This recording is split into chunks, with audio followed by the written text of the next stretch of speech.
푸른 심장에 불어온 예측 불가능한 변화의 바람. 삼성 라이온즈 2차 드래프트에서 강민호 이탈 대비용 포수와 베테랑 잠수함 투수를 품다. 과연 이 선택은 신의 한 수인가? 아니면 예측된 위험인가? 삼성 라이온즈의 안방마님 강민호 선수는 단순한 주전 포수를 넘어섭니다. 그는 팀의 심장이자 젊은 투수들에게는 노련한 나침반이며 팬들에게는 푸른 피를 상징하는 프랜차이즈 스타입니다. 어느덧 부록 위 나이에 접어들었음에도 불구하고 그의 존재감은 여전히 절대적입니다. 역대 KBO 리그에서 전례를 찾아보기 힘든 네 번째 FA 자격을 획득한 그의 거취는 매 시즌 스토브리그의 최대 화두 중 하나입니다. 정말 만약에라도 강민호 선수가 삼성 유니폼을 벗게 된다면 그 공백은 과연 어떤 선수로도 메울 수 있는 수준일까요? 혹은 삼성은 이 거대한 질문에 대해 어떤 안전장치, 세이프티넷을 준비하고 있었을까요? 프로야구의 세계는 냉정합니다. 아무리 팀의 레전드라 할지라도 미래를 대비하지 않는 구단 운영은 곧 도태를 의미합니다. 바로 이 지점에서 2025 KBO 2차 드래프트에서 삼성 라이온즈가 보여준 행보는 많은 야구 팬들과 전문가들의 시선을 집중시켰습니다. 삼성은 이번 드래프트에서 2명의 선수를 영입하며 강민호의 혹시 모를 이탈 가능성에 대한 매우 현실적이고 구체적인 대비책을 마련함과 동시에 팀의 고질적인 약점인 불펜진 강화라는 두 마리 토끼를 동시에 잡으려는 대담한 전략을 실행했습니다. 그 중심에는 뜻하지 않은 사건에 휘말려 기회를 잃었던 포수 장승현, 31과 고향팀 대구로 돌아오게 된 베테랑 잠수함 투수 임기영, 32이 있습니다. 2025 KBO 2차 드래프트는 팀 전력의 재편과 선수들에게 새로운 기회를 제공하는 중요한 제도적 장치입니다. 각 구단은 보호 선수 35명을 제외한 소속 선수, 육성 선수 등을 지명할 수 있으며 입단 1에서 3년차 선수나 당해 연도 FA, 외국인 선수는 자동으로 지명 대상에서 제외됩니다. 지명 순서는 전 시즌 성적의 역순으로 진행되며 삼성 라이온즈는 전체 7순위 지명권을 가지고 있었습니다. 이 드래프트의 가장 중요한 특징 중 하나는 라운드별 구단 양도금입니다. 1라운드 4억 원, 2라운드 3억 원, 3라운드 2억 원 등 라운드가 내려갈수록 이적료가 줄어듭니다. 또한 1라운드 지명 선수는 다음 시즌 1군 등록 일수를 50일 이상 보장해야 하는 의무 조항이 따릅니다. 삼성은 전체 7순위 지명권이 있었음에도 불구하고 1라운드를 과감하게 패스하는 전략을 취했습니다. 이는 4억 원이라는 높은 양도금과 50일 의무 등록 조건을 감수할 만한 확실한 주전급 자원이 이번 드래프트 시장에는 없다는 판단을 내린 것으로 해석됩니다. 대신 삼성은 비용과 의무 부담이 줄어드는 2라운드와 3라운드에서 팀의 가장 시급한 약점을 보완할 수 있는 실리적인 선택을 했습니다. 2라운드에서는 두산 베어스의 포수 장승현을, 그리고 3라운드에서는 기아 타이거즈의 잠수함 투수 임기영을 호명했습니다. 이 두 선수의 영입 배경에는 삼성 라이온즈의 깊고 복잡한 팀 운영 구상이 녹아들어 있습니다. 삼성이 2라운드에서 포수 장승현을 지명한 가장 직접적이고 명확한 이유는 바로 강민호의 공백 대비입니다. 앞서 언급했듯이 강민호는 리그 역대 최초로 네 번째 FA 자격을 행사하는 대형 선수입니다. 비록 구단과의 동행 의지가 높다고 알려져 있으나 프로의 세계에서 모든 가능성은 열려 있습니다.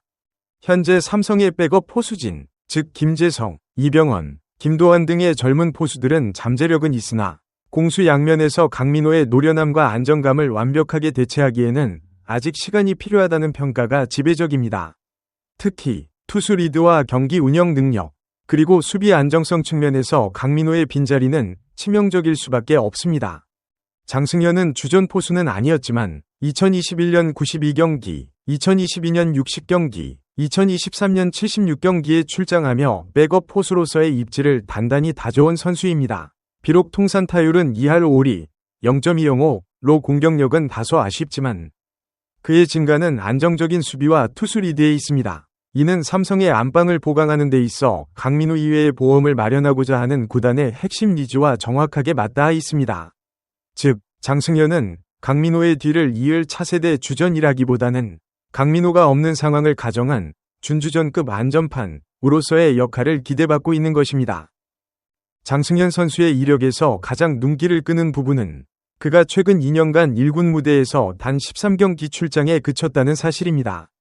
그의 커리어에 갑작스러운 공백을 가져온 것은 바로 전팀 선배인 오재원의 약물 대리 처방 사건에 연루되었기 때문입니다. 장승현은 해당 사건에서 약물 투약을 도운 가해자가 아닌 오재원의 만행에 이용당하고 직격탄을 맞은 피해자였습니다. 이 사건으로 인해 그는 불필요한 공백기를 가질 수밖에 없었고, 그 사이 두산은 2년 전 2차 드래프트로 LG에서 영입했던 김기현이 포수 마스크를 쓰며 경험을 쌓았습니다.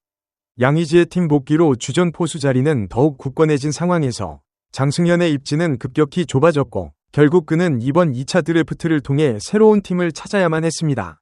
삼성 라이온즈에게 장승현의 영입은 단순히 포수 보강 이상의 의미를 가집니다. 구단은 장승현이 겪었던 불운한 상황을 인지하고 있으며 그에게 새로운 기회와 재기의 발판을 제공함으로써 잠재력을 다시 꽃피우게 하려는 의도를 가지고 있습니다. 억울하게 커리어가 꼬였던 선수에게 손을 내밀어 그가 가진 수비력을 팀의 자원으로 활용하겠다는 윈윈 전략인 셈입니다. 삼성은 이 젊은 포수가 김재성, 이병헌 등과 함께 건강한 내부 경쟁을 통해 팀의 포수 뎁스를 한층 강화해 줄 것으로 기대하고 있습니다. 삼성 라이온즈의 또 다른 고질적인 약점은 바로 불펜진의 깊이와 안정성입니다. 몇 년간 삼성은 불펜진 보강을 위해 다양한 노력을 기울여왔지만 확실한 결과를 얻지는 못했습니다. 특히 이번 시즌을 마친 후 팀의 핵심 불펜 투수인 김태훈과 이승현이 FA 자격을 획득하면서 이들의 혹시 모를 이탈 가능성은 불펜진에 더욱 큰 위협으로 다가왔습니다. 삼성은 3라운드에서 기아 타이거즈의 베테랑 잠수함 투수 임기영, 32을 지명하며 이 문제에 대한 해답을 제시했습니다. 2012년 한화의 2라운드로 지명된 임기영은 2014년 FA 송은범의 보상선수로 기아 유니폼을 입은 후 기아의 대표적인 FA 보상선수 성공 사례로 꼽혀왔습니다. 그는 기아 소속으로 통산 254경기, 125선발에 등판해 50승 57패 20홀드 4세이브 평균 자책점 4.85를 기록한 선발과 불펜 모두 소화 가능한 전천후 올라운드 자원입니다. 가장 인상적인 시즌은 불펜으로만 활약했던 2023년으로 당시 64경기 82이닝 동안 4승 4패 3세이브 16홀드, 평균 자책점 2.96이라는 커리어 하이에 가까운 성적을 기록하며 불펜 에이스로 활약했습니다. 물론 2024년 37경기 평균 자책점 6.31, 그리고 올해 10경기 평균 자책점 13.00으로 다소 고전한 것은 사실입니다. 하지만 삼성 구단은 임기영이 가진 잠수함 투수로서의 독특한 투구 메커니즘과 풍부한 경험, 그리고 2023년에 보여준 압도적인 구위가 삼성의 허약한 불펜진에 새로운 활력을 불어넣을 수 있다고 판단했습니다. 특히 좌완 투수들이 주를 이루는 삼성 불펜에 임기영과 같은 우완 잠수함이 가세함으로써 투수 운용의 폭이 한층 넓어질 것으로 기대됩니다. 임기영 선수 영입의 또 다른 중요한 측면은 바로 그의 고향 복귀입니다. 임기영은 대구 수창초 경운중 경북고를 졸업한 그야말로 대구 토박이 출신입니다. 프로 입단 후 14년 만에 고향팀 삼성 라이온즈 유니폼을 입고 커리어를 이어가게 된 것입니다. 스포츠에서 고향팀 복귀가 갖는 의미는 단순한 감정적 연결고리 이상입니다. 이는 선수에게 심리적 안정감과 새로운 동기부여를 제공할 수 있습니다. 낯선 환경에 적응하는 데 에너지를 소모할 필요 없이 익숙한 연고지에서 가족과 친구들의 응원을 받으며 오직 야구에만 집중할 수 있는 환경이 조성되는 것입니다. 구단 역시 지역 팬들에게 푸른 피를 가진 선수를 데려옴으로써 팬서비스 측면에서도 긍정적인 효과를 창출할 수 있습니다. 임기영은 2023년 FA 계약 후 부진을 겪었지만 고향팀에서 재기의 발판을 마련하고자 하는 강한 의지를 가질 것으로 예상됩니다. 그의 복귀는 침체된 불펜진의 기술적인 보강뿐만 아니라 베테랑 선수로서의 리더십과 정신적인 지주 역할까지 기대하게 하는 상징적인 영입입니다. 이중 안전장치, 위험관리와 전력 강화의 균형점. 삼성 라이온즈의 이번 2차 드래프트 선택은 매우 영리하고 실리적인 이중 안전장치, 더블 세이프티 전략으로 요약할 수 있습니다. 장승현 영입은 강민호 FA 협상의 추이와 관계없이 팀의 백업 포수 뎁스를 즉각적으로 강화합니다. 만약 강민호와의 계약이 순조롭게 진행된다 하더라도 장승현은 강민호의 체력 부담을 덜어주고 젊은 포수들과의 경쟁을 유도하여 시너지를 창출할 수 있습니다. 최악의 경우 강민호의 이탈에도 삼성은 준주전급 경험을 갖춘 장승현을 통해 안방의 붕괴를 막을 수 있는 최소한의 안전장치를 확보했습니다. 이는 과거 롯데자이언츠가 강민호를 놓친 후 오랫동안 포수 문제로 고심했던 전례를 삼성 역시 교훈삼아 철저하게 대비했음을 보여줍니다. 임기영 영입은 김태훈 이승현 FA 투수의 이탈 가능성에 대한 대비 책임과 동시에 선발 롱리리프 셋업맨 모두 소화 가능한 전천후 투수를 비교적 저렴한 비용 3라운드 양도금 2억 원으로 확보했다는 실질적인 이득이 있습니다. 최근 2년간의 부진에도 불구하고 잠수함이라는 희소성과 2023년의 활약상이 증명하는 잠재력은 삼성 불펜진에 큰 힘이 될 것입니다. 결론적으로 삼성 라이온즈는 2차 드래프트라는 기회를 통해 팀의 가장 취약했던 두 포지션, 즉 포수와 불펜에 즉시 전력감이면서 동시에 가려운 곳을 긁어줄 선수들을 영입하는 데 성공했습니다. 한 선수는 불운을 딛고 재기를 노리는 젊은 포수이고 다른 한 선수는 고향팀에서 부활을 꿈꾸는 베테랑 투수입니다. 이 두 선수의 합류가 2026 시즌 삼성 라이온즈의 전력에 어떤 예측 불가능하고 긍정적인 변화를 가져올지 스토브리그가 끝난 지금부터 야구 팬들의 기대감은 더욱 커지고 있습니다. 장승현과 임기영은 각자의 포지션에서 확실한 역할과 동기부여를 가지고 삼성에 합류했습니다. 장승현은 김재성, 이병헌 등과 함께 포스트 강민호 시대를 대비하는 치열한 내부 경쟁 구도를 형성할 것입니다.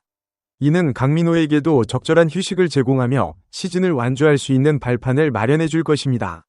또한 그의 수비 능력이 젊은 투수들에게 안정감을 제공한다면 삼성 마운드 운영에 있어 숨통이 트이는 효과를 가져올 수 있습니다.